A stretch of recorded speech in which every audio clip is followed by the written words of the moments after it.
Odia Bible କ୍ୱିଜ୍ର ଏହି ବିଶେଷ କାର୍ଯ୍ୟକ୍ରମରେ ଆପଣ ପ୍ରତ୍ୟେକଙ୍କୁ ସ୍ୱାଗତ କରେ। ପ୍ରଭୁଙ୍କ ଅନୁଗ୍ରହ ଆଶୀର୍ବାଦରୁ ଆମମାନେ ଏହି କାର୍ଯ୍ୟକ୍ରମ ଦ୍ୱାରା ବାଇବେଲ ସମ୍ବନ୍ଧୀୟ ଜ୍ଞାନରେ ବୃଦ୍ଧି ପାଉଅଛୁ। ଅନେକ ଏଥିରେ ଅଂଶୀ ହେଉଛନ୍ତି।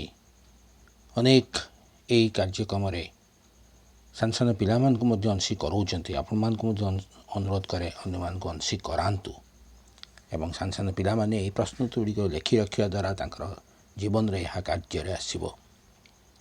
ଗତକାଲି ଯେଉଁ ପ୍ରଶ୍ନଟି ପଚରା ଯାଇଥିଲା ତା'ର ସଠିକ୍ ଉତ୍ତର ହେଉଛି ଯାକୁବ।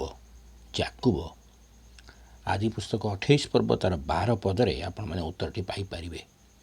ଆଜିର ପ୍ରଶ୍ନ ହେଉଛି ବେର୍ସେବା ଠାରେ ଏକତ୍ର ଶପଥ କରିଥିବା ଦୁଇ ଜଣଙ୍କ ନାମ କ'ଣ?